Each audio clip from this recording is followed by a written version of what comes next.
Mixed martial arts. Mixed martial arts. How do we like our martial arts in Australia, mate? Oh my god. You never know what to think when you get these intros. Sometimes Casey just screams himself out of the room. But I think his enthusiasm for this card is about as good as it's going to get, everybody. UFC 293 going down tomorrow night in Sydney, Australia. Middleweight title on the line. Not the middleweight title we were promised at first, but still, Sean Strickland steps in. He's made things very, very interesting this week, heading into tomorrow's card. He's not the only fighter that has made things interesting this week. We'll talk about that and much more as we are live here on the UFC 293 preview show here on MMAfighting.com. And what a crew we have. I am Mike Heck. We got the wise wordsmith, my bald brethren, Shaheen Al-Shatti, back on the preview show panel. What's up, Shaheen? Oh, what's going on? I mean, I can't go after Casey. That was tremendous. Caught us all off guard. It was great to be here. It was Love good. you guys. It was as good as it could be. And joining us, and this might be the debut, perhaps, on these preview shows for a pay-per-view. But when you got a card of this magnitude, you got to bring in the heavy hitters. Here he is with the greatest theme song in all of MMA, Mr. New York Rick. What's up, man? Main event Rick. Hey, how are you? Hey, buds. How are you? I'm doing great. It's a wonderful day. And happy to be here and happy to be with you guys ahead of UFC 293. It's great to have you both here. And Shaheen, let's begin with you because we don't have AK in the gymnastics scale. We don't have Jed Meshew in the new Michelin star scale, which, by the way, if you watched BTL yesterday, he gave this card a 0 and said if he was in Sydney, he still wouldn't go. Shaheen, we've talked about pay-per-view events. 288 wasn't great. 289, there was some at least appeal to it. Not a lot of known names, but you could talk yourself into, look, if you spend $80, at least the fights seem like they're going to be fun.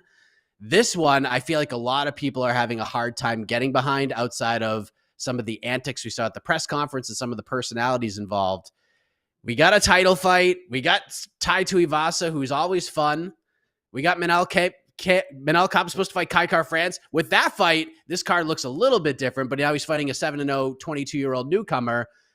We got the Pleasure Man. I mean, where does this one rank, my friend, when it comes to pay-per-views in 2023? How excited are you for this card? I think it speaks to the quality of the card that the Pleasure Man's nickname has been like a running narrative and like one of the main running narratives throughout fight week, right? Like Tyson Pedro just can't seemingly get over this. I mean, I'm not going to sugarcoat it, right? Like this is objectively a below average UFC pay-per-view. It's probably the worst UFC pay-per-view of the year. There's not really any dancing around that, right? You look at sort of the names, the star power, it's Israel Adesanya. You could throw Sean Strickland in there and maybe Tai Tuivasa even, but outside of that, like there's just not a ton to sort of grab the casual audience, to grab the audience that sort of floats in and out of these pay-per-views and sort of picks and chooses. I mean, we were talking though before the show, and I think I certainly agree with what was being said, that you look at the main card, if you're one of those people who your judge, your barometer of is this a good card is did you have a good time at the end of it? I think you might actually enjoy this card. You look up and down this main card, I think all 5 fights could very well end in spectacular knockouts or just some sort of fun finish in that capacity. If you go through a main card, you spend $80 for it and you get five knockouts, 5 finishes, and you come away from it feeling good about your money, like, hey, good for you. You probably had a good time. But ultimately, in terms of the actual card itself, we all know what it is, right? Like this is the worst pay-per-view we've had so far this year. Yes, New York Rick, we talked about this. There's the potential of Dana White showing up to the press conference and saying, hey, don't judge a card before it happens is like minus 700 right now. Like there's a very good chance that we could get a lot of finishes on this card. But in terms of storyline and like long-term booking, there's just not a ton here, is there? No, I agree with you.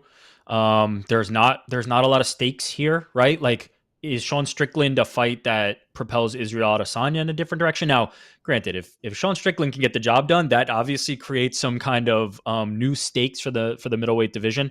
But mostly, there's a lot of fights that I think could potentially end in knockout. And to Shaheen's point, if that's how you're going to judge the card, if a string of knockouts somewhere in this run of fights is going to keep you satisfied, then there's a chance that you might like this one. But on paper, yeah, I'm not loving it. I mean, in the lead up to this, I was sold the bill of goods that, the fight between Israel Adesanya and Sean Strickland's not going to be that great, but man, wait for that press conference. That's the real main event. The press conference is going to be the main event. And when the press conference came, it came and went. And to be honest, the most exciting moment was generated by Manel Kape, who is an absolute insane person. And he stole the show.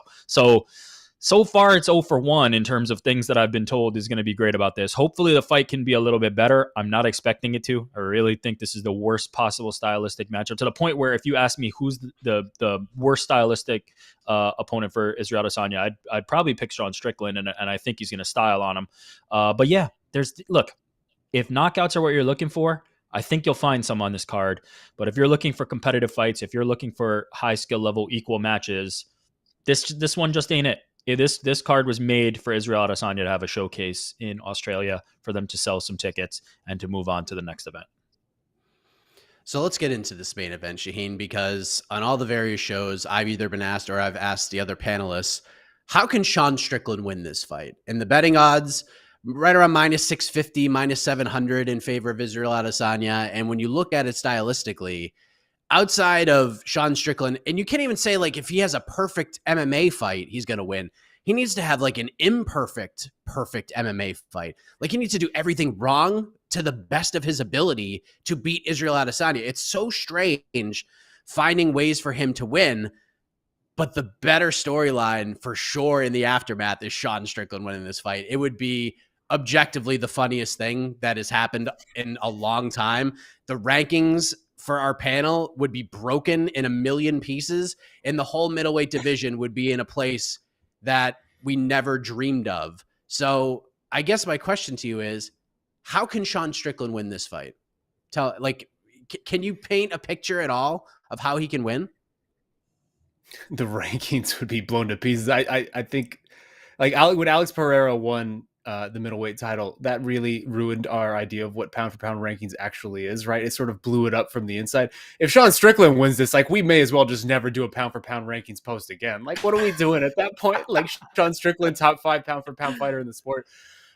Yeah, man, I don't know. It's a tough one when, even this past week, our good friend Damon Martin on the website spoke to Sean Strickland's coach, Eric Nixick, and Eric Nixick just straight up admitted it, right? Like, this is one of the worst stylistic matchups we could have had for Sean. Sean is not this power puncher like a Pereira, this guy who's going to come in here and like, hey, he's got the puncher's chance. He's got the one-shot knockout power that can, you can catch somebody over the course of 25 minutes. That's not him.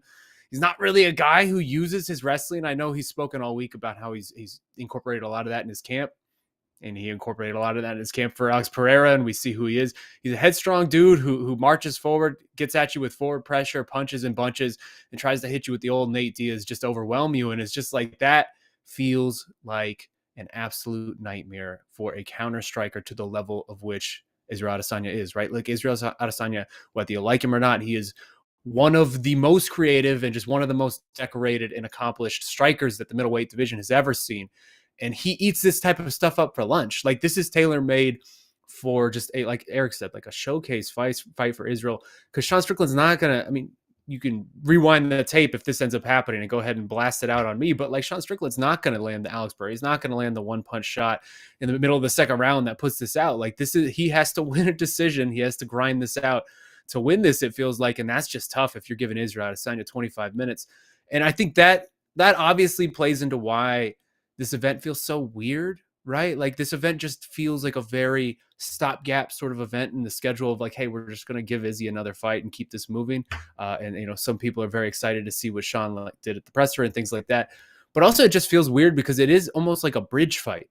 Like, all of this just feels like a very much a bridge fight to one of two outcomes, both of which are infinitely more interesting than this, right? Because if Israel Adesanya wins, his next opponent, regardless, is going to be an opponent that I think a lot of people feel can beat him, right? It's either going to be the Khamzat Chimaev Paulo Costa winner, if you believe that's Khamzat, then that's the long-awaited Khamzat Chimaev title shot. That's the long-awaited chance to give Israel a wrestler of that degree. That's that we've been waiting for, that boogeyman for 2 years, 3 years at this point to reach that sort of level. And so that's what's next. Also, Dricus du Plessis, right? Like that's still sitting out there. That is the one that this should have been. And, we just, unfortunately, the timing didn't work out.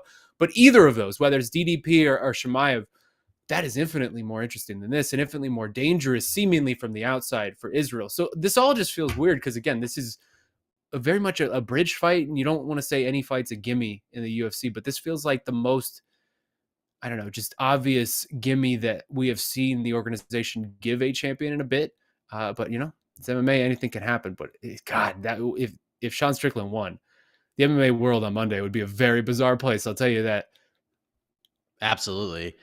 And New York, like, look, in terms of betting odds, there would be bigger upsets than this, right? But I want to, just for you personally, because like even the Sarah GSP one, like the nothing's ever going to top that one just because of how it came to light. Sarah basically won a reality show, probably lost his fight to even earn the title shot, gets in there and a jiu-jitsu master knocked out the great George St. Pierre. But you could like even go back and just look at the build to that fight and you could feel like George was at least kind of not taking him incredibly seriously. Even like Nunes Pena, that first fight, like there were vibes in the air that maybe Juliana can do this if she can weather the storm. And some of these other examples, like Luke Rockhold, Michael Bisping, like Luke Rockhold all week just was super overconfident. His ego was through the roof. And you just felt like the vibes were in the air that something crazy could happen. This one, is he saying all the right things? Like you can't poke holes in really anything he's done this week. How shocking would this be if Sean Strickland won? Like, how can you compare this to some of the other big upsets in the history of the sport, at least for you personally? Yeah, it would be one of the biggest upsets in the sport because of how decorated Israel Adesanya is, because of the legacy he's already built. If he's not the best middleweight of all time, if you were alive during Anderson Silva's run, I can understand why you would feel a certain way about that. He's number 2 and he's encroaching on number 1, right? Like it's only a matter of time if he keeps racking up title defenses. So he's potentially the best in the weight class, and if not, he's number 2. It would be massive because as we've kind of pointed out, Sean Strickland kind of fell into this opportunity, and Israel Adesanya vouched for Sean Strickland to get this opportunity. It was all custom built for this. It really wasn't a situation where he earned this shot and was the undeniable challenger. That would be Dricus du Plessis. So it would be massive. But I will say there's a path to victory, and it's something that you touched on, and it's the ego, right? A lot of times when we think about punchers' chances and when we think about how these upsets happen, it's often us kind of overestimating the capabilities of the fighter's offense. It's kind of saying like, yeah, but what if that guy lands that one punch because they've done it in the past and because they have that capability? I really don't see that opportunity for Sean Strickland because I think his offensive capabilities are what his offensive capabilities are. I think at his best, he really still doesn't have the offensive tools to defeat Israel Adesanya, even if Israel Adesanya is at a bad level.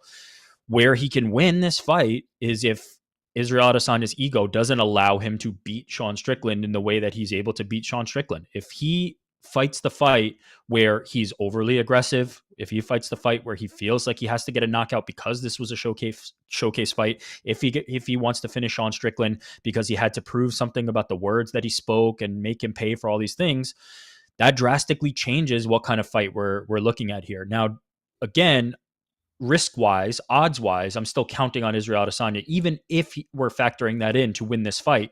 But that is how it's done. It's if Sean Strickland is wrestling, mixing in strikes minimally, not leaving his head exposed, and really just frustrating Israel Adesanya to the point where if Israel Adesanya can't get the finish, he starts to be frustrated and his ego starts to take over. I don't expect it to happen. I really don't, and I don't think there's many out there that do. But that's the path. The path is he has to take Israel Adesanya off his game, no matter what kind of night Sean Strickland's having. Because on his best night, I still don't think he beats Israel Adesanya. But if Israel Adesanya has his worst night, now the odds are slightly more even, and that's the path to victory. But it would be an absolutely massive upset if you just look at the skill sets, if you just look at the legacy, if you just look what they've built respectively. Israel Adesanya is in a different class. And so this would be massive. To your point, nothing is ever topping GSP and Sarah. Like that one's just firmly established forever. But this would be up there in terms of ones that I just had no vision that it was possibly coming. Yeah, it's at worst top 3 for me. At worst, probably number 2. This is probably bigger than Nunes Pena if he gets this done. What? But Really? yeah, Top 3, you think? I think it's top 3. You don't think so?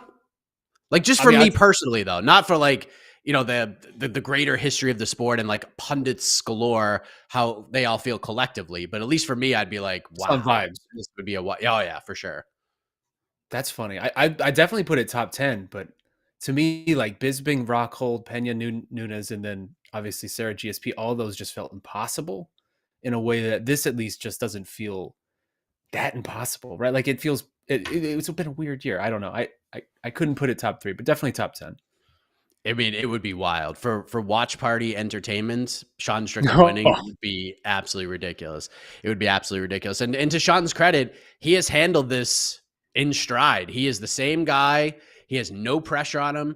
None of this is bothering him. None of this is getting to him. There's no such thing as the moment is too big. He's just Sean Strickland. He's going in there and playing with house money. He's got nothing to lose. If he loses this fight, who cares? He's just going to go punch somebody else in the face for 5 rounds of the Apex in 3 months. He's going to kick off the year or end the year at the Apex and win a 5-round fight against the number 15 middleweight, and he's just fine with it. Like, that's what makes Sean really interesting in this fight, and he's getting over, and he's getting cheers and applause from the Australian fans, and he's eating it up, and I don't even think he expected that. So he's been, either way, I feel like his stock, if he's somewhat competitive in this fight, I do feel like his stock is going to rise because I think more people know who he is, and people seem to gravitate towards him for obvious reasons. But Shaheen, you mentioned something about kind of the fork in the road here, the bridge fight for Israel Adesanya. And this fight in most people's mind is going to go one of 2 ways. Either we're going to get the Adesanya Cannonier type of fight where he just 50-45 Sean Strickland, or we're going to get the Paul Costa sort of Alex Pereira fight where he just goes bananas and colds somebody. And either way, it's just going to be a dominant win for Adesanya. But you mentioned we got Dricus du Plessis, who was supposed to take this fight. Dana White was asked about Dricus at Tuesday night's Contender Series post-fight presser, and he threw out the whole, well, you know what happens when you turn down fights. We'll see what happens on Saturday. Khamzat Chimaev has entered Israel Adesanya's mind and throughout his conversations this week. What happens here? Like, if Israel does what everybody seems to expect him to do, Dricus is right there. I feel like that thing had so much heat after DDP beat Robert Whittaker. And now between Izzy kind of talking about it and Dana saying what he's saying, there seems to be a fizzle effect here. And now we got Khamzat Chimaev getting ready to fight Paulo Costa. How do you think this ends up? Like, do you think he ends up fighting DDP? Or do you think Khamzat, with the win over Paulo, just, sorry, DDP, you're going to fight Jared Cannonier instead? The Dana thing is just so dumb. It's just a case number 4,000 of why this isn't a real sport, right? Like, hey, you just went and beat emphatically the former champion, the guy who was like 15-0 against everybody in the division, not named Israel Adesanya or something like that, like 11-0. It was a crazy number. I can't think of it off the top of my head. You like beat him in a way that very few, if nobody other than Izzy has done. And you wouldn't turn around and fight again like 2 months later for the biggest opportunity of your life while you're still recovering from an injury. Like, come on, man, what are we doing? Like, you're gonna give Dricus 2 months to prepare for a fight like this? It's so silly. Just in real world, in a real sport, like, the answer to your question would be Dricus, right? Because that man has proven it beyond a shadow of a doubt. He's 6-0 in the UFC. The Robert Whittaker win is the single most impressive win anybody in this division has, other than Israel Adesanya, now that Alex Pereira has left this division. Like, no, that is an unassailable win, and there's nobody with a better resume than DDP, and really there's nobody with a better story than DDP, right? Because that rivalry, like, the way they can build that up, it's probably going to get really ugly. It's probably going to get really gross at certain points, but like, that's going to sell. That's going to get people interested, and that's going to get Izzy interested, right? Like, he's going to be all in on really proving a point in that one. And honestly, like, it's just deeply compelling because Dricus can beat Izzy. Like, we saw the way, if he is that guy now, if post nose surgery Dricus is this monster who can run through Robert Whittaker in the way that he did, really without getting much pushback. Like, I'm deeply intrigued in what that man could do against Israel Adesanya.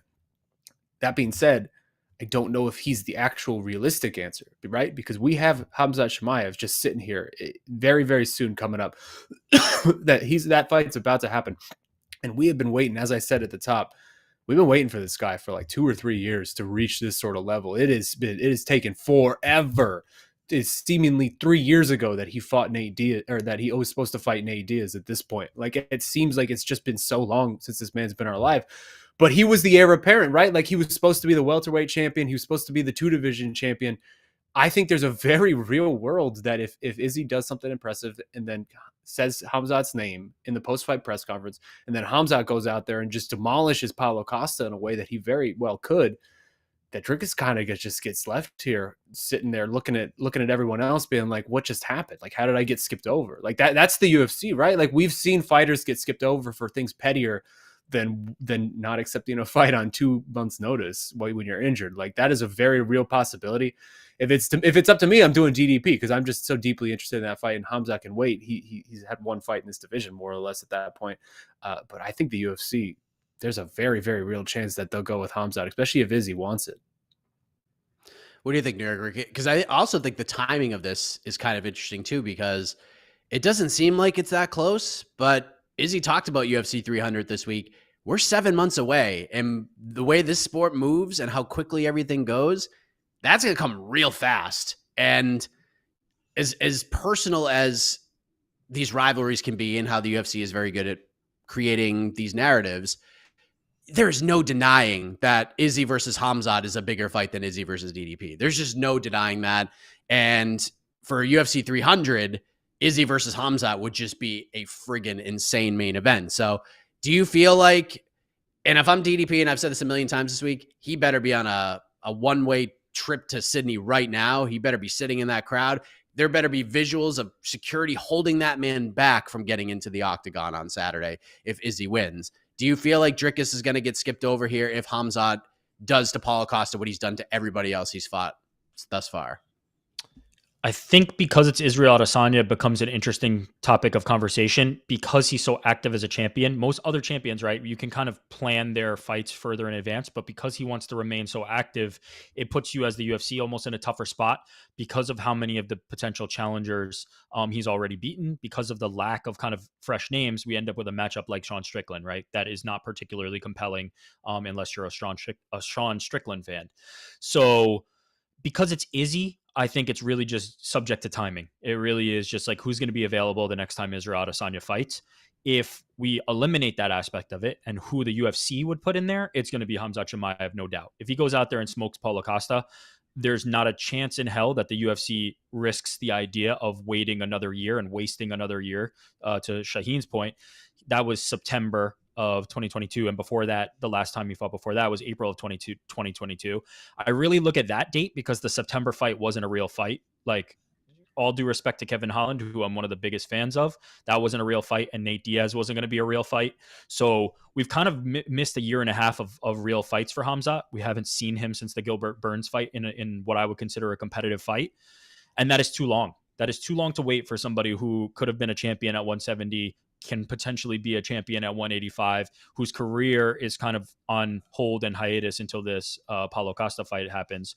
You take every opportunity to make that fight whenever you have it. So if Khamzat Chimaev goes out there and smokes Paulo Costa, you book that title fight the Saturday that it happens. You know how Dana White says we don't book fights except for if it's Colby Covington versus Leon Edwards? Well, you make another exception and you book Khamzat Chimaev versus Israel Adesanya on that night, and you move everything to make it happen toward that date. And you don't have Khamzat Chimaev sitting on the sidelines. And if you're Dricus, maybe you take a fight, maybe you don't, but I think you'd be happy to wait and you just wait for the outcome of that. But you do Khamzat Chimaev as quickly as you possibly can. Man. Does it feel like Dricus has dropped the ball this week to anybody? Like, if you're him, right, you have to stay at the forefront of the conversation. Like, why would you not make yourself a presence all around Sydney? Just being omnipresent, because people forget, man. Like you said, Mike, like the short-term memory in this sport is crazy. And if people aren't seeing you out there, it's almost as if you don't exist. I feel like half the people out there have already forgotten that this fight is huge, that this fight could be really compelling. Like, he's just not around. We're not seeing him, and he's not reminding us. Yeah, I agree. I mean, I agree. Kai France just being at the press conference just got himself a fight with Manel Kape. Like, yes, Manel's not rising above that. They're just going to go ahead and rebook that fight because he was there. But here's my point. You can do that at any point, right? If Dricus pops up next week and all of a sudden there's a reason to kind of drum that heat back up with Israel Adesanya, you can do it. So I think Israel Adesanya is the kingmaker in the division. Obviously, he's the one who's choosing the fights. When he got into that ring when he got into that cage after Dricus knocked out Rob, he made him a made man. Like there is enough people that are looking at Dricus as now rightful contender. Israel wants it. There's heat. All it takes is you gotta turn the simmer up a little bit, and I'll agree that he could have this week, no doubt. But I do think at some future point he can. The problem is going to be if he waits too long and all of a sudden Khamzat Chimaev turns the simmer up faster, because he's going to get that water boiling. If he comes out there and smokes Paulo Costa and gets on the mic, there's not a thing in the world that's going to stop them from making Khamzat Chimaev versus Israel Adesanya. So he's got to act sooner rather than later. This would have been a great week to do it, but I don't think all is lost. I think there's an opportunity for him to kind of make some noise after the win by Israel Adesanya and kind of remind people, hey, I'm still here and I'm still the number one contender.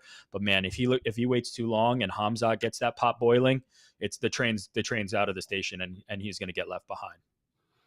Which is so crazy to think about after that face-off at UFC 290. But let's get to predictions, and then we'll talk about some of the other storylines for this card.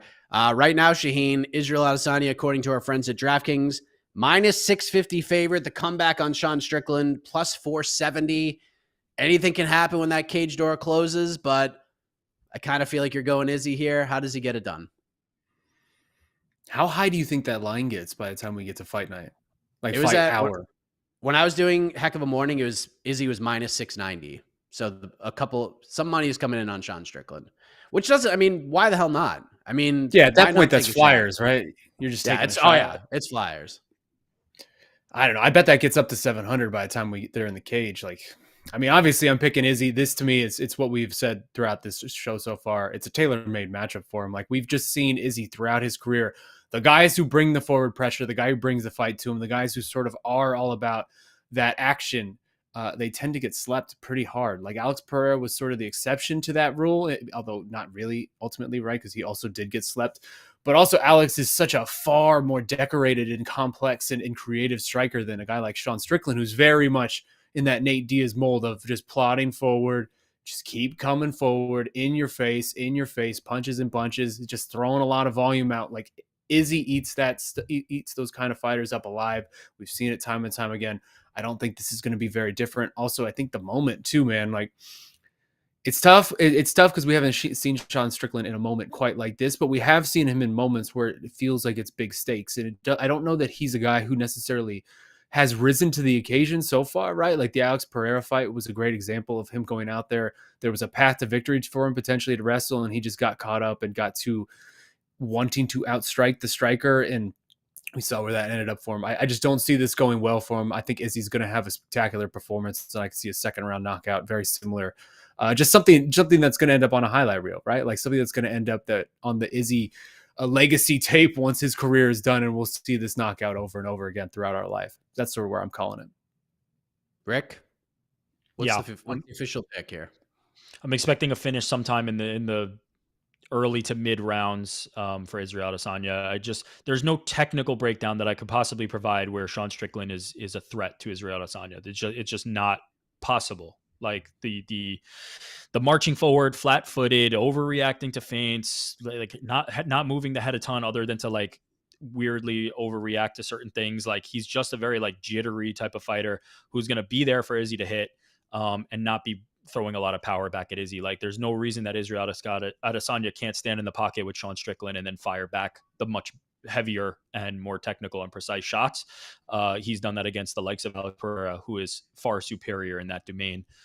So yeah, I don't see a way technically that this fight ends any differently.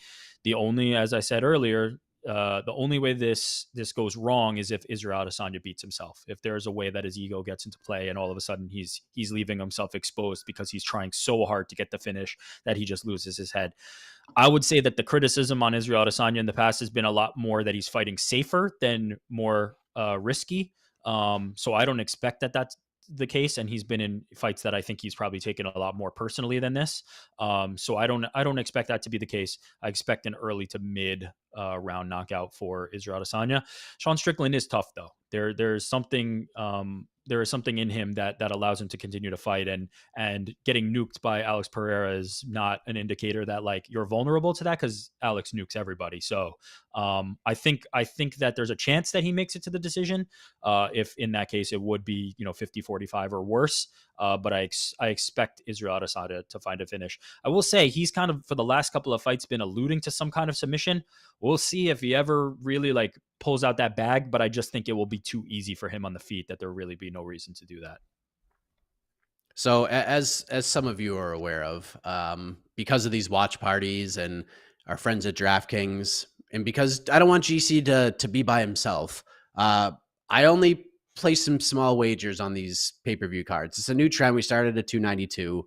I do have an Izzy by sub ticket. It's a very small sprinkle. I mean, it's like $1.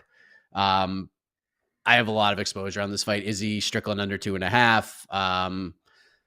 I just think Izzy's going to get it done. I think he's going to finish him. I have Izzy over 4.5 points as well. I just think he's going to get him out of there. Second or early third. I think it goes under the 2.5. But I will say this. I don't like Sean is going to lose this fight, I think. But I think it's going to be one of those fights where, because of what New York Rick said, Sean is super tough and durable. And Izzy's probably going to knock him down a few times. And Sean's just going to get up and keep talking smack.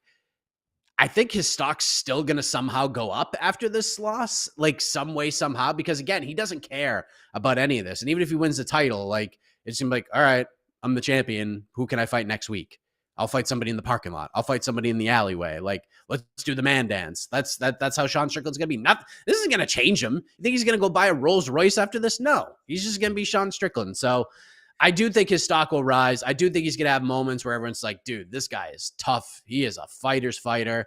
But in the end, I just think stylistically, this is just a horrible matchup for him. So give me Israel Adesanya sometime in round 2 or round 3, whether by knockout or maybe I cash a plus 1,600 Izzy by submission ticket. Wouldn't that be something, ladies and gentlemen?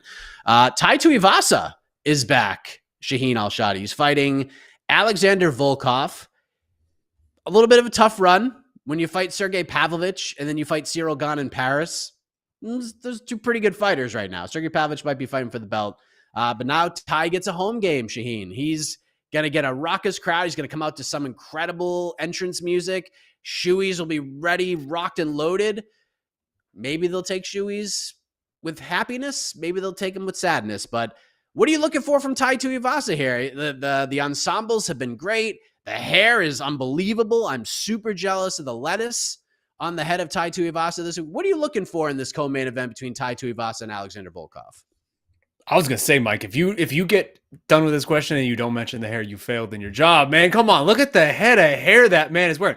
Only New York Rick in the MMA space can rival what that man is pulling off this week. It is tremendous. I'm so deeply jealous. Mike, I know you can relate on this. I'm so deeply jealous of the ability to just do something like this. So untamed, just flowing in the wind. That's gotta just feel tremendous. Eric, how does it feel? Tell me how it feels. It's been like 15 years since I've known what this feels like. It is pretty great. But I am due for a cut. We'll see if Paulo's busy and get that done maybe. But yeah, it's pretty great. I can't lie. If Tai loses and cuts his hair, will you cut your hair? Yeah, why not? Let's do it. But listen, again, Paulo's a very hard guy to kind of book. Like, I try to get in for haircuts when I can. So we'll see if it can fit into the schedule. And he's got a fight coming up, but we'll see what we can make happen. That's true. I'm disregarding the personal barber aspect of your all's relationship, which I very much appreciate.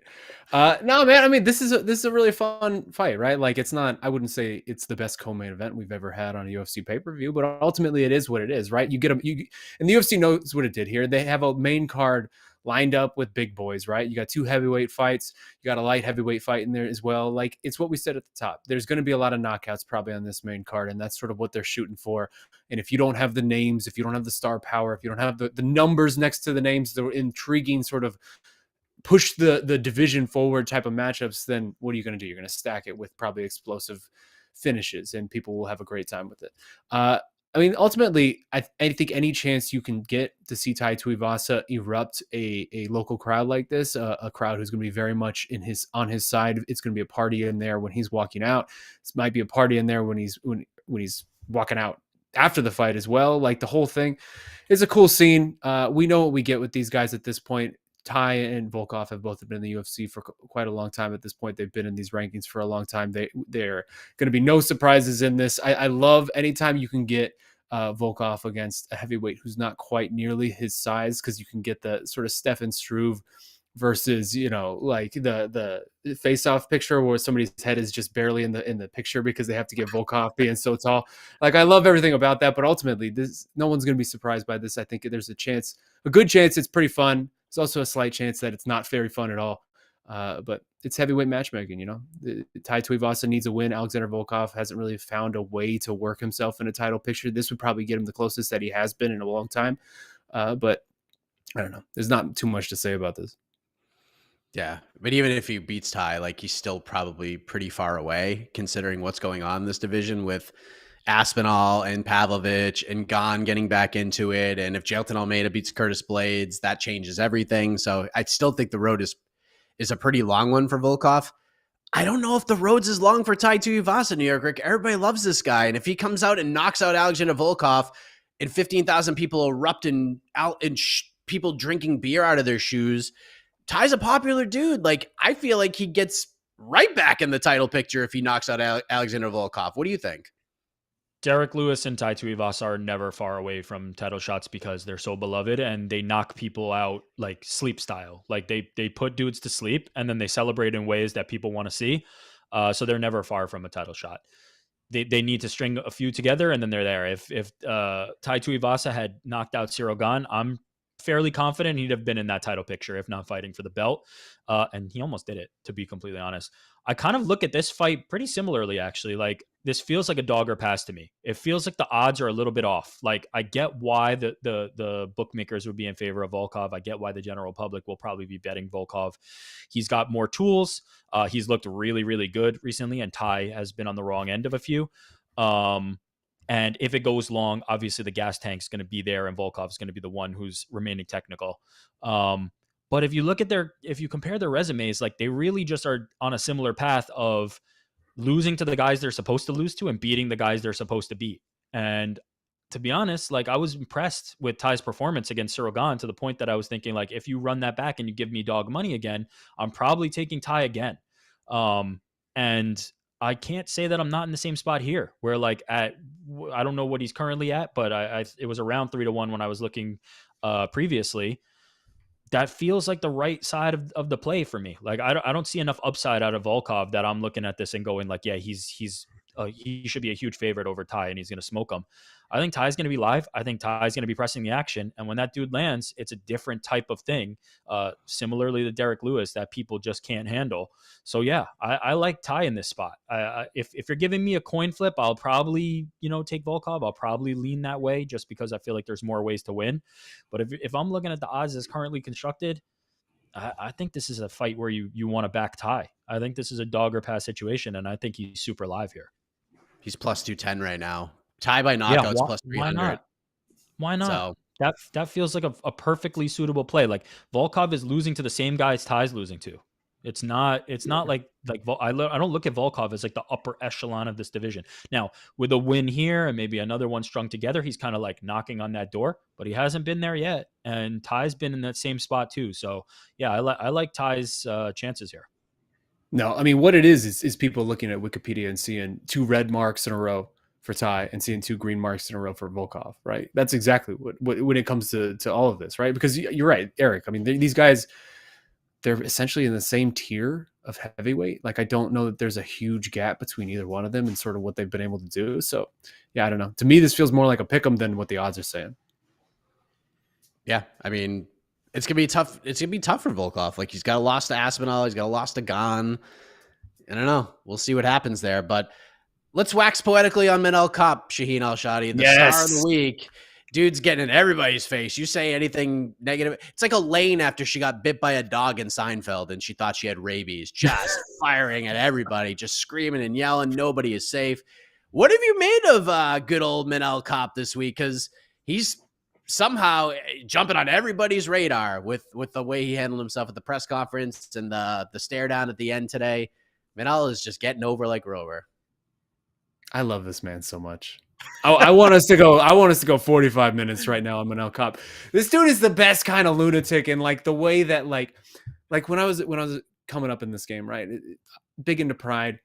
I loved Vanderlei Silva because it felt like Vanderlei Silva was just capable of anything at any point. That if you said one thing wrong to Vanderlei Silva, he would tear off your arm and beat you over the head with it. Like that this man was capable of such immense like fly off the handle style violence that it's almost just like you're in awe of someone with that quick of a trigger, someone who's just that much of a crazy person, someone who's just that vastly different of a human being than you are, that you're almost like can't understand the way that they think. To me, Manel Kape is the exact same. He's Vanderlei Silva in like a 125-pound package, and I absolutely love it. If you would have given me odds on like who's going to steal the show at the press conference, like obviously Izzy and Sean would have been the highest, but then it's Manel Kape. Like you say one wrong word to that dude, and he will hold it personally forever, and he's just going to fly off the handle. I loved everything about what he's done this week. It made me so deeply sad that we have not been able to see him fight very much, right? Like his run in the UFC so far has been so weirdly unlucky that like you almost start to wonder if he's cursed a little bit. Like we're getting one fight a year at this point. All these people are falling out. Even this fight is almost inconsequential. It feels like it's just a stopgap as a chance for him to get a payday, which he hasn't had since like last December, and keep the momentum rolling. Because then ultimately we're going right back to the Kai Kara France fight. But God, man, I've been saying for a while this guy's going to be the champion of the division sooner rather than later. That was probably wrong because I didn't expect all these hurdles to come in his way. But I can't wait until he is the champion of this division, because this is like, he's the best type of MMA personality character, whatever you want to throw out there. Like I give me all of these type of dudes who are just the most erratic, most fly up the handle, most quick trigger people possible, where you just never know. I'm scared right now to say anything bad about him because he might come down to Phoenix and beat me up with it and then kick my dog. Like you don't even know this guy. I love him. I love him so much. I remember he weighed in as the backup for one of the Figgy Marino fights, I think. And he made it, and he was just like, I'll fight. And I talked to him like right after the weigh-in and everything, and he wasn't going to fight. And he's like, I don't care. I'll go fight both those guys at the same time. Like, I'm not even joking. And I was like, I believe you, dude. Like, I absolutely believe you. Manel Kape, like Casey and I have been on the Manel Kape train since like right when he signed with the UFC. We even went back into the archives. Episode 3 of the old What the Heck show, April, like literally like 3 weeks after I started at MMA fighting, Manel Kape was on the show. And he was much calmer than he was at the press conference. That I can assure you. But New York Rick, has anyone, just before even getting into the octagon on this card, maybe Sean Strickland, you can make that argument, but has anyone stock boosted more? Has anyone garnered more attention coming in with the now opponent that he has to getting to where he's at right now, making headlines all over the place and acting just bringing the ruckus at the press conference? Have you seen just a quick rise like this from a flyweight in recent memory? This is crazy. Not from a flyweight, but it definitely has Hamzat Chimaev vibes, where it's like he's talking the talk, and if he can back it up in the cage, the sky's kind of the limit for him. Where it's not very calculated and planned in the way that like Sean Strickland is digging into the archives and trying to pull out things on Izzy. Manel Kape is just kind of like a Tasmanian devil. He's just this like cyclone of violence and energy that can't be contained and is kind of just volatile and liable to break out at any time. And people are kind of digging that. I'm definitely digging that. And to be honest, he's got a good dance partner in Felipe Dos Santos, who's kind of like bringing the energy to their stare down. Unfortunately, I think somebody has to pay for all those canceled bouts on his Tapology page, and poor Felipe is going to be the one who's going to have to pay for it. Maybe Israel Adesanya after that. Maybe he'll figure out a way to get that fight back after the press conference. But yeah, I think this is going to be a showcase performance for Manel Kape, and hopefully this can kind of be the lead up to more fights. Like to Shaheen's point, like we just have not seen him, and that's been the unfortunate truth. I think everybody kind of considers, when you just look at the skill set, you look at the power that he has at flyweight, you look at his composure, you look at his ability to kind of like steal the show. He has all the vibes of the guy who would already be further than he is at this point, but unfortunately it's just kind of been cancel fight after cancel fight after canceled fight. So if he can build some momentum, man, the sky is the limit for this dude at flyweight. And he was supposed to fight Pantoja, so if he ends up getting a fight with Pantoja, I mean, that one is going to be sick. that one is going to be such a sick fight. So yeah, I'm all aboard the Manel Kape bandwagon. I'm definitely not the conductor like you, having him on what the heck, years ago, but I'm on the bandwagon, and I'm ready for him to show out. Yeah, he needs to just go run this dude over. Just because we will talk about him in the post-fight show for at least 20 minutes if he runs this dude over. And these shoot-to-box guys, they come in looking to play spoiler, and they have done so quite a few times over the last couple of years. So we will see what happens there. We got the rematch everybody asked for between Justin Tafa and Austin Lane that ended in a nasty eye poke from UFC Jacksonville. And then we got Tyson Pedro and Anton Turkalj, a.k.a. the Pleasure Man. That's your main card. And then we got Carlos Ulberg, Daun Jung, Jack Jenkins, Chepe Mariscal is going to be insane. John McDessie's on this card, which I didn't even realize till like earlier this week. And then we got, what else we got? Kevin Josette, Kiefer Crosby, just fun on Kingpin. He just fought on Kingpin against Aaron Chalmers, and his next fight is in the UFC. Wild story that is. Shane Young missed weight by almost 4 pounds. His fight with Gabriel Miranda still on. Blood Diamond's getting back in there with Charlie Ratke. And then maybe the most random fight of the year, Nasrat Haqparast versus Landon Quinones happening on this card. Landon Quinones, if you don't know who he is, was on The Ultimate Fighter and got submitted by Jason Knight in under a minute in his opening bout on The Ultimate Fighter, but got signed to fight Nasrat Haqparast in Sydney, Australia on a pay-per-view card. So there you go. That is UFC 293. Let's bring in Casey Leiden, and we'll take a few questions from the peeps. There he is. Hi Casey. Hey, everybody. You're wearing sleeves today. I feel better about myself. Yeah. Professional. You didn't want to embarrass us. Yeah. Casey, can you just go 2 minutes on Manel Kape and how much you love him? Let's go. Oh. 2 minutes is not enough. We would need 2 hours, right? That's why. I didn't want it to last. Yeah. I mean, he's the type of fighter, like, I just love everything about him, but good God, I would never actually want to be his friend or like be around him. like some fighters, like, let's have a beer with that guy. Manel Kape, I love him from a distance. It just says just pure chaos. It was erratic behavior, but I was like, oh God, I love it. I just love it so much, and I just love how, like Mike said, a few weeks out in between fights, his interviews, he's very calm, nice, and everything. But somehow, when it's fight week, he flips. It was great, and he would have fought Izzy for sure. He would have fought Izzy. Yeah, it was right so close to happening. You would have ruined the whole event. Hanging out with him. Like, you would be at the bar with him just getting shots, and you'd tell him, like, hey, dude, I really like your sunglasses. And he would take it the wrong way, and you'd end up getting slept. Like, he's just a maniac, man. Him Hopefully versus Brandon Royval at some point needs to happen, because that's just... Hopefully somebody asks which is a more competitive fight, Sean Strickland versus Israel Adesanya or Manel Kape versus Israel Adesanya, because I have an answer, and it wouldn't be Sean Strickland. Manel Kape gives me like early Mike Perry vibes, to your point, where it's like you kind of like feel like you might be a little on edge around him, but at the same time, like Mike Perry's transition to very like much more calm, controlled energy dad mode. That's a lot different, but early Perry vibes for me. I'm a fan of Manel.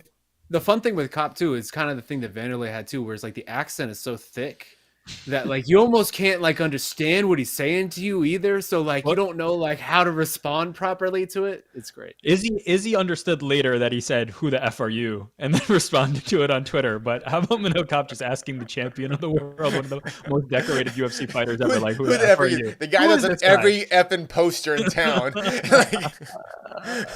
Love me now. And then Tai Tuivasa sitting in between them, like, just sitting there, like, smiling and loving it. And then finally he's just like, all right, I'm done with this. Relax. Just to the I love him just being like, I'm right here, guys. I'm right here. And it's a good thing he was right there, because I think if like anybody else was sitting in between those two guys, it could have got a lot weirder. So shout out to Tai Tuivasa. We need those pressers back where they have like different cards on the stage, where it's not just like the one card. We just need like different dudes, the energy, the Connor, who the F is that guy, to Jeremy Stevens. Like we just need like, and Chiesa and Kevin Lee, like don't talk about my mom. We just need these like moments between random guys. Kape and Israel was not one I was anticipating, but I love that energy. So let's get more. Let's get more of those random matchups. I feel so bad for Kai Kara France because, Izzy started getting all angry. He was like, "Shut up, you midget!" And Kai's like, "Oh." like I don't know. Oh. I was so craziness. I was so Manel's excited. just like Manel's like so mad at people. Like he's just so Kai Kara France gets a concussion, and it's like you ruined everything. Look at his tapology. Look at his tapology, and you'll understand. There's a lot of C's out there. So much gray. Level of frustration for this guy, where like each time somebody pulls out, he's just more off the handle about it. Somebody needs to pay. Somebody needs to pay for this. Good for you, Felipe Dos Santos. Good for you. That's gonna be fun. Sir. That's gonna be really fun. Yeah. Here we go. Anyone else shocked at the crowd rooting for Sean and booing Izzy? So but before I throw this to you, New York, Rick, and we go down the line here, what people tend to forget, and I think I've been guilty of this a time or two, Australia and New Zealand are not the same place. Like they're not the same. It's not the same place. And Australia and New Zealand are kind of rivals. Now, if you look at it from a regional perspective, you're like, oh, we cheer for all Oceanic regional fighters, then cool. Like you're all good. But if you're like on Team Australia and you hate Team New Zealand, then you're going to boo the New Zealand guys and cheer for Sean Strickland or Manel Kape or whoever else. So having said that, New York Rick, are you surprised that Sean is getting a babyface reaction here this week? I'm a little bit surprised by the reaction to Sean. I didn't expect him to be as over. I'm not surprised by the reaction to Izzy. For one, like obviously he's knocked out Robert Whittaker on Australian soil, and I'm sure that there's people who like just never liked him and will never like him. Israel Adesanya also does a thing that I think certain people do. Aljamain Sterling comes to mind, where they realize that there's certain amount of people against them, and they plant their flag in the sand and say, I don't care about winning you over. I'm going to be me. I'm going to display who I am, and you're going to get used to it. You're either going to like it or you're not. And that doesn't endear people to you. That kind of polarizes them against you. That furthers and starts to grow the number of people that don't like you. But Israel Adesanya is not going to apologize for who he is. He is who he is. He displays it proudly, and there's a certain group of people that don't like that unless it's Sean Strickland. If Sean Strickland's doing it, then they love it. So what you make of that, I'll let you decide on why some people are allowed to do that and some others are not. But I think Israel being unapologetic about who he is and already kind of having a group of people that don't like him is only going to continue to grow. But the moment he sleeps Sean Strickland and does a TikTok dance over him or does a bow and arrow like he does over Alex Pereira, those same people are going to be talking about how it's the coldest celebration ever and going crazy and texting their friends and doing all these things. So all Israel Adesanya needs is to win the fight in the way that he's capable of doing, and those people will become his biggest fans. In fact, I'd argue that they're probably his biggest fans. They're just in the closet about it and don't want to say it. They're kind of these like self-loathing type of fans, but I'm not surprised by that reaction. I am a little surprised by just how over Sean Strickland is. I'm not very surprised. I feel like in an era of cookie cutter characters in MMA, like Sean Strickland connects with people, right? Like maybe this isn't America, maybe this isn't the US where he would probably get an even bigger reception, but I feel like MMA is of MMA fan base, the MMA audience, the people who would go to these type of things, the presser or whatever. They're very online. They're very aware of all of sort of Sean Strickland's antics, what this guy's about, and he makes people laugh. Like really, that's what it is. If you're a fighter who can make people laugh, you'll have a job at the UFC forever. We've seen it with all sorts of people. Derek Lewis, like if you could just connect with people and really make them enjoy your personality, the way you sort of attack pressers and sort of attack interviews and things like that, like you're gonna get a good reception anywhere. And I think Sean, for all his faults, and he has plenty, like he can connect with the fan base to, or at least segments of the fan base, people who very much agree with certain things that he's saying. Like he can connect very well with them. So I'm not very surprised by it. Yeah, I was talking to Laura Sanko, and we try to like mesh who Sean Strickland is, and it's like a combination of Nick Diaz, Stone Cold Steve Austin, and like a hint of Don Fry. That's who Sean Strickland is. And there's some Colby in there. Put some Colby. There's definitely some Colby notes. He's got Colby vibes. But there's like Colby, but like not like I don't know that Sean does politics in the way Colby does politics directly. Like Sean's talking about more like social type of like wokeness and things like that, whereas Colby's just all about Trump. Like I feel like there's a distinguishing factor there, but yeah, I agree. Also, it feels very 90s WWF, right? Like what really the gimmick that he's doing. He just doesn't care. It's great. But I think he does care. I that's one thing I kind of disagree. I think he does care about his image and this whatever. Like I'm a disruptor. You know, I think he really does care. But the whole cancel me shirt is like, dude, you're main event for the biggest fight promotion in the world. You have every media outlet begging you for interviews. You're getting put on the biggest platform that you've been put on? Possible. You're like, nobody's listening to me. It's like, what are you talking about, man? You have every microphone in your face. I think he does care. I think he really cares about his image much more than I think he fakes it. I don't know. I think that applies to both guys, by the way. Like, I think Israel Adesanya this week has done a lot of like, Sean's not really bothering me. He seems pretty bothered, if I'm being honest. It seems like Sean has kind of gotten to him a little bit this week. My favorite actual exchange of the whole week was it after the press conference when there was that little dialogue they had when they were facing off at the press conference, and they basically kind of both kind of said, "All right, cool, we're both making paychecks. Hope you get paid, whatever." You know, and then Sean said that line. I was like, I just want to get that bag you get. You know, like I actually do think Sean. I think his pre-fight stuff. You know, he's really relaxed. He's having fun. I'm really curious how he's going to perform. Not saying even the A+ version of Sean Strickland beats the worst version of Izzy. I'm not even sure that happens, but I think there is a lot of pressure on Sean Strickland, because if he gets totally smoked, when's he getting a title shot again? Because he talks about it all the time. He wants to get paid. He wants money. He's in this for the money. And if he wins this, if he wins this, his life changes. If he loses this fight, he's back to just, upper middle class living Sean Strickland, I think there's a lot of pressure on Sean. I think he's gonna feel it when he walks out into that cage and sees Izzy across the cage from him Saturday night. I'm not sure he'll get a title shot again. I think you're right. Like, this is probably the shot that he has. You know what I'm trying to say? Like, Sean's not a dummy. Like his life changes forever if he wins, and that's a lot of pressure. To me, that's not a house money thing. That's like, geez, No, there's the circumstances, though. You know what I mean? There's huge potential reward. You're right. Like, the ceiling on it comes off if he can win. But I also think if he loses, like, look at Paulo Costa. He lost as embarrassingly as possible as you can to Israel Adesanya, right? Like, there is not he smoked them. Like, that wasn't a competitive fight for 30 seconds. And he's back. He's fine. I don't think Sean will ever be back in a title picture if he loses this. But what I think is he'll still headline some Apex shows. He'll still collect a good check. He'll be okay from that perspective. And I think that's kind of his ceiling anyway. Let's be honest. Like, this is not the fight for him. He is not going to win this fight.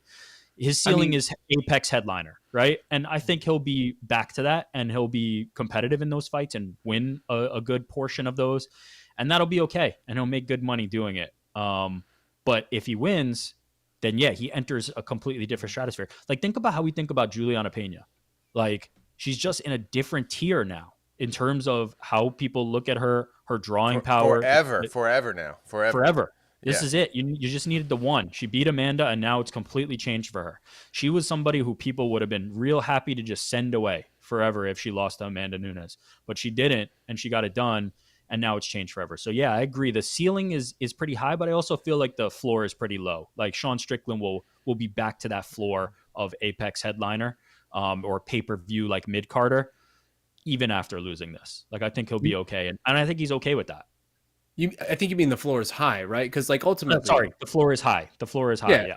Because ultimately he'll be fine. Because ultimately he plays a hyper necessary role in this middleweight ecosystem, right? Because like we use the term gatekeeper, and I feel like people take offense to it, but like that's a real role. That's a real thing that we need to have in the fight game. And Sean is like the elite gatekeeper at 185, right? Like, if you can beat him, you're there. You're a top 5 guy. You're one of the title challengers.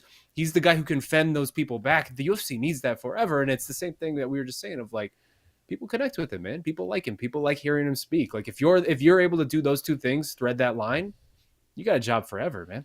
Not only that, but him and Kevin Holland, you call them, they're there. Those are two guys like on the roster. There's a lot of guys who pretend that they're that guy. Kevin Holland, Sean Strickland, they need a fight, they will be there, guaranteed. You call them, they'll be there, and that is a super valuable thing for the UFC. And they will reward those people, and you will continue to climb the ladder with them if you continue to do that. So yeah, he's one of those guys that like I'm not concerned about his long term, but let's be real, like I don't think he's going to be champion, and I don't think he'll get back to a title shot anytime soon.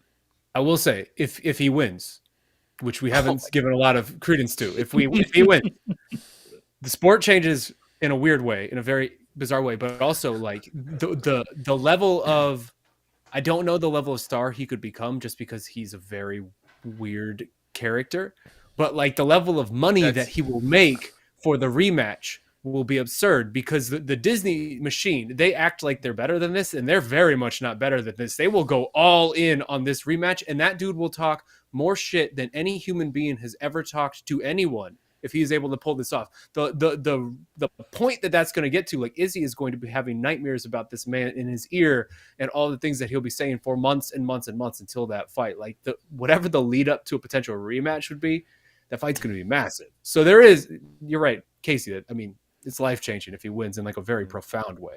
Even if that title reign is one title defense. Yeah. Bisping only needed one. Like, you know, somebody, I think it was you, Shaheen, alluded to like Bisping and Rockhold earlier when we were talking about upsets. Similar vibes right there. Like Bisping's going to be a made man forever. Didn't have to defend the belt. Like, it doesn't even matter. Did he defend the belt? Excuse me, sir. He defended the belt against Dan Henderson. Dan Henderson. Maybe Strickland can squeeze one of those in. Hamza, Number right? 11 like, ranked 40-year-old Dan Henderson. And then fight Izzy again. Yeah, like and then GSP comes and takes it. But yeah, the ceiling is high, but I think the floor is also really high for Sean Strickland here. Like I don't think there's much at stake for him. And now the UFC is seeing, like, because UFC 290, Sean Strickland stole the show. Him and Alex Pereira stole the show from everybody, and that included Volkanovski, Holloway, Izzy, Cannonier. It was the Sean Strickland, Alex Pereira show, and I think the UFC was like, "All right, we got something there, but maybe it's a unicorn, maybe it's an anomaly." Sean Strickland is like, outside of Manel Kape's like 90 seconds at the press conference, it has been the Sean Strickland show all week long. It is Sean. He is driving the interest. People are gravitating towards him. Not only will he headline Apex cards, but he might just be like a pay-per-view main card guy moving forward too. Let's get this dude at the press conferences, and he could be a big cog in our wheel. He's right there. Does Sean Strickland? Is it just the hardcores that are interested in him, or are casuals interested in Sean Strickland yet? I don't think there's a casual alive that's tuning in for a Sean Strickland fight. Like he's just not that exciting as an actual fighter. That's what that's ultimately it too, right? Is the in-cage results are not. He's not like a really exciting fighter. And that's what I think really matters, because I think like when last week, was it whatever, 2 weeks ago, when the O'Malley Aljo fight happened. No, basically the conversation was UFC clearly wants Sean O'Malley to win. Does the UFC want Strickland to win? No, I don't think so. No, I don't think so. Absolutely. We're saying Strickland's they didn't even want to give him this opportunity. Exactly. We're saying he's such a big star. You know, he's like, he's going to be his pay-per-view mainstay. I just don't quite believe that yet.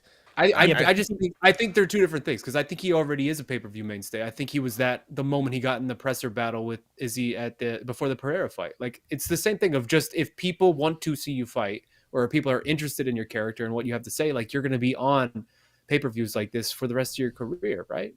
He also doesn't have to be that guy now. He can be that guy later. As an example, right? Like Kamaru Usman's reign was good, and it kept the UFC like having a guy who's a dominant champion.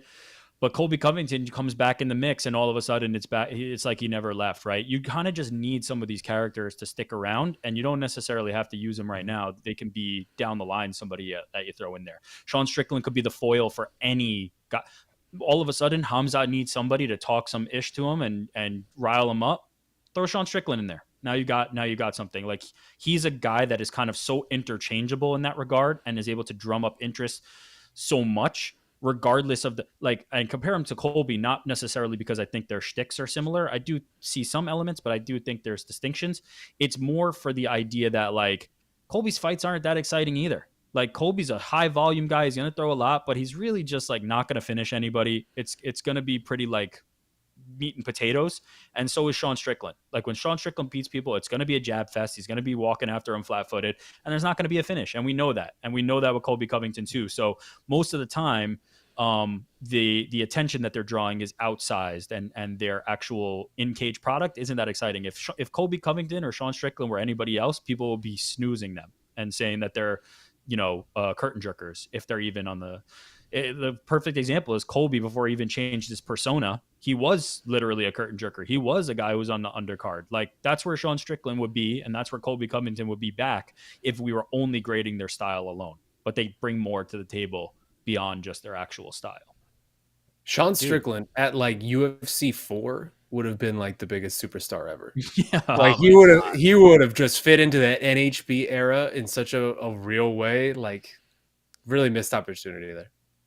I mean, he's got some good wins. Like he overwhelmed and beat the hell out of Brendan Allen. Like that win is aged very well. Finished in the second round. Yep. Abus Magomedov is what it is. It was, as BC called it on BTL yesterday, get well fight leading into this. But yeah, man, it's interesting times. And there's value to being, a Sean Strickland who, even though most people feel like you can't win, but you're still generating interest for a fight. Like there's still something to that. There's value to that. So we'll see what happens. It would be, I don't even know how we're going to do a post-fight show if Sean Strickland wins the middleweight title. We're going to have to wait like 3 days. It would be super fun. Oh, man. Wow. What a world. All right, I'll take a couple more. Here we go. Question for the panel. What fight are you most excited about on this entire Sydney card? Sean? You know what? Yeah, you go first, Shaheen. I mean, I'm just going to default to Manel Kape because he's my guy, and I want to see however many months that is, 12 months, 8 months of just pure aggression and frustration really come out in this cage, and I'm really curious what that's going to look like. So that's my guy. I'm just happy to see him back. I've been won over by Turkali and Pedro. I've just liked their vibes this week. I think there's a high potential that's like a one and done in either direction fight. So I like that one. I'm digging that one. Yeah, those are all good. I mean, the obvious is like Chepe and Jack Jenkins, right? Like that one's gonna be a banger. But it almost feels too obvious. It's like if you're looking up the card, it's kind of the one that everybody's gonna pick. But there's some fun fights on this card. It's just that like none of them have any stakes. Like there is just nothing on the line and everything. Yeah, that's the thing. It's like because like the Allberg Jung fight also looks like that. Great. That's going to be violent, right? But it's just like, what's this mean? Yeah, there you go. Since Cannonier versus Izzy was a snooze fest and Cannonier versus Strickland was a snooze fest, I mean, Izzy versus Strickland is likely to be a snooze fest. So I'm going to transition. I'm going to transition this into like a different question because this is something I wanted to ask you guys, and it kind of slipped my mind. And I'll start with you, New York Rick. What if this is a snooze fest? Yeah. What if Izzy goes out and just 50-45 Strickland and half the crowd leaves the building in the middle of the fight? I can't see it. I really cannot fathom a world where that happens. And I say that from the perspective that like Izzy's been in some fights that were not exciting. And Sean Strickland's been in some fights that were not exciting, no doubt. But the common theme in both cases in those is they were the aggressors, right? They were the offensive fighters, right? In those fights, Israel Adesanya is just kind of picking apart Jared Cannonier or Yoel Romero or whatever. They're the only ones kind of like pushing the action. Now, don't get me wrong. They're not going for broke, but they're the ones pushing the action. And the same for Sean Strickland. Like he's kind of just like outpointing people. Both of them can't be offensive in this fight. I don't see a world where both of them are just like equally offensive. Somebody is going to impose their will on the other. Somebody is going to dominate the other. I am guessing, and most reasonable people are guessing that that's going to be Israel Adesanya. And if Israel Adesanya is opposing his will on Sean Strickland, I don't think Sean Strickland has the tools to fight back. I just think that is one-way traffic no matter how you look at it. So it will be very weird. It will be like I can't fathom a world where Sean Strickland is offensively sound enough against a guy as technical and good as Israel Adesanya, where he's just like hanging in there and Izzy's kind of just like picking him apart. I just think there's going to be too many opportunities for Izzy to finish. And if Sean wins, it sure as hell ain't coming from a jab fest against Israel Adesanya, because he's outgunned there and he's going to lose that every single time. So he's going to have to finish Israel. He's going to have to find something somewhere and finish him. I just can't see it. The only outcome I cannot see is just like a boring, they're just trading jabs. I just stylistically, it's oil and water. It's not, sorry, that would be oil and water for me. And I just don't see it. They're going to clash. There is going to be a clash at some point forced by one or the other. Shaheen, Eric Nixick tells you the story all the time about the Sean Strickland Alex Pereira fight. We had a game plan. His game plan was to go in and wrestle this dude, and Sean Strickland said, "Go F yourself. I'm going to punch this dude in the face." And Nixick has said, "Yeah, it's a bad stylistic matchup, but we have put together a game plan. We feel confident enough that if Sean follows this game plan, he can beat Israel Adesanya." So what if this game plan that they've crafted and he is somehow mind melted Sean Strickland into believing this is the path to victory? I'm going to listen to everything he says. What if it's just like, hey, instead of being the offensive striker, you be the counter striker, and we end up with like a weird Spider-Man flipping the webs at each other? Like, what if that happens? Like, what if Sean is not the over aggressive guy and he slows down the pace, and this turns into somehow Sean Strickland becoming a mid-range kickboxer, and he's just like, all right, I mean, if you're just going to give me this, I'm going to take it. Like, what if this fight ends up like that? And it's just Izzy that would be like picking this dude apart a worse version of Izzy versus Romero. Or a worse version. Yeah, like, what if that happens, though? Like, because even if not a winnable fight. Even if this is Strickland's game plan, and it's like ironed out that like the hardcore is like, all right, this is the game plan, and Eric Nixick says, oh no, this is what we wanted to happen. Izzy's going to get all the blame for it, is he not? Like, he's just going to get it. He's going to get all of it. Do you think that Sean Strickland can do that though? Like, is everything that we know about everything that we know about Sean Strickland, does that seem like something he's capable of, like, just inherently pulling within him, of like holding back from not just being like, all right, I gotta go crazy type of thing? Like, I mean, maybe if Sean Strickland goes out there and wrestles Izzy and takes his time and pulls a Yoel Romero and wins the weirdest decision ever, that's, in a macabre way, the most hilarious result I've ever seen in MMA. Like, that's just, I'm super here for whatever that result is. If that's how this happens, and then Sean just goes off on a tangent for the next 3 months talking about how he beat Izzy, like, that's just, whatever that world is, I'm here for that. That's really weird. Oh my God. Let me just allow me for 1 second to point out the difference between Sean Strickland and Yoel Romero, because I know that makes sense in this fantasy world.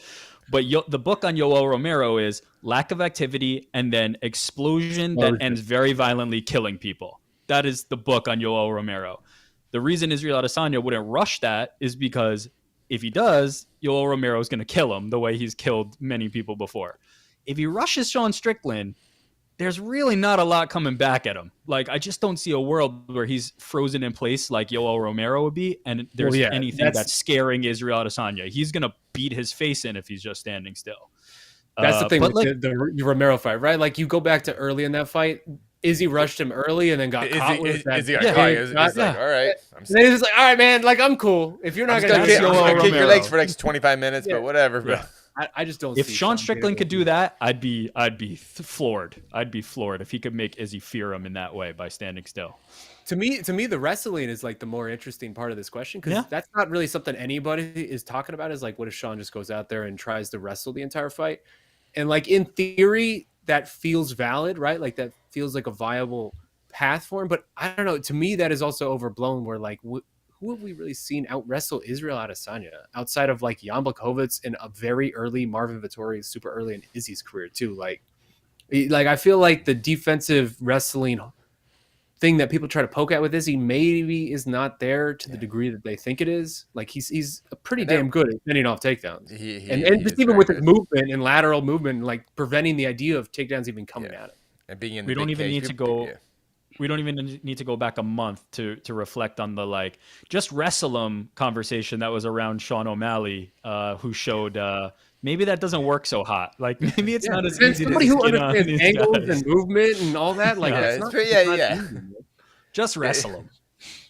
Yeah, Let me tell you- like Anderson Silva is Israel Adesanya. Just wrestle him. Yeah, it's like Just wrestle him. That's it. just wrestle. I don't understand how these guys are the goats. You know, just gotta Bum wrestle rushed him him. and wrestled him, bro. Come on. Yeah, piece of cake. I'm telling one thing that I've learned, and I think some of the people that are watching this as well. I came into this preview show with like no vibes of like anything crazy happening. I'm not saying that I have a lot of vibes that something crazy going to happen, but I have some now. I have some. We're talking this out. We're talking this out. Everybody but you has talked about how he has no chance, no path to victory, and now you're just like, that did it for me. That sealed it. Now I'm starting to believe. And you know what? Based on some of the picks I've made on the MMA Hour, you're probably right. You're probably right. Just based on how rough a run it's been for me.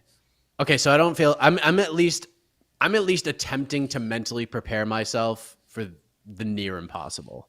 And I don't know what that actually looks like right now, but I'm starting to prepare myself for a world that I didn't think we'd be living in. That's the vibes. It's a weird year. This is why we love MMA though, because like in other sports it really isn't possible, but this is the one where like the impossible actually is possible. Every so often there's one random night in the middle of September or the early part of September where all of a sudden Sean Strickland's the champion of the world and everybody's just like, what the F happened in this scenario? Because you're right. Because like I said, last week, Rose Namajunas catches a kick, breaks her pinky, whatever. You never know. Like, Izzy's a human. He catches one kick, snaps his middle finger, just something stupid, and all of a sudden, that's just enough to make this fight stupid enough where Strickland somehow wins a 48-47. You know, maybe John Jones' toe nearly breaking off against Chael Sonnen was 2 minutes away from the craziest outcome in MMA history. So it can happen any random night. Can you imagine if Sean Strickland like Cody Garbrandt's Israel Adesanya, where he's like Styles on him? He's like dancing in the fourth round when Izzy misses a punch. I cannot imagine it, but it would be the funniest thing I ever saw in my life. Oh my gosh. I want like all of these things to happen in some way. I mean, it's been a couple years of chaos, man. Like we've seen really some weird stuff, dude. Oh my gosh. Do we have any more questions? I don't know if we can talk. Leon Edwards, by the way, another good example of like just wrestle him. Just wrestle him. Leon Edwards, Sean O'Malley, Israel Adesanya. Just wrestle him. Just wrestle him. Who, you know, easy, man. That's it. It's that easy. Don't overthink it. Oh my gosh. I think we're good, gentlemen. Yeah, great. I mean, look, we have to mentally prepare for chaos in a couple of hours on MMAfighting.com because we got game-bred bare-knuckle MMA going down. Junior Dos Santos versus Fabricio Verdum 2, ladies and gentlemen. That is about to happen, but tomorrow's going to be a very busy day. We got the People's Pre-Fight Show. We got the Watch Party. Jose is in Sydney. We'll have all the post-fight interviews with the winners and the tastemakers of the card. We'll have the post-fight press conference. We might have the most insane post-fight show in the history of MMAfighting.com. We'll have it on to the next one. It's going to be a busy weekend. And if you don't want to spend $85 on this pay-per-view after taxes, join us for the Watch Party, because I can tell you right now, GC and I are going to be excited. New York Rick, main event Rick is going to join us, and boy, does he have his hands full following the GOAT Parker Porter, who will join us for the co-main event. Between Tai Tuivasa and Alexander Volkov. That is going down. Hit the music, Casey. We are out of here. You're all the best. I'm telling you, I'm feeling vibes. I feel UFC 300, Sean Strickland versus Hamzat Chimaev, headlining UFC 300, coming to a television movie. Let's go, baby. Porter Jones 2? Porter Jones 2 in the co-main event? Oh, let's go. If this happens, hey, it's John only because Jones said he wants that Mike big willed it into paycheck. existence. John Jones wants that big paycheck. Parker Porter going to show you some things on that watch party that's going to get him that so title shot. excited. The first thing he said, like, do you want me for the whole thing or just the co-main event? I'm like, I wish we could have you for it all, but we just can't. We just can't. So thank you all very much for Shaheen, for Casey on the ones and twos, for New York Rick joining us pre-pay-per-view, which I love very much. We have to do this again. I am Mike Heck. Thank you for watching. See you tomorrow, everybody.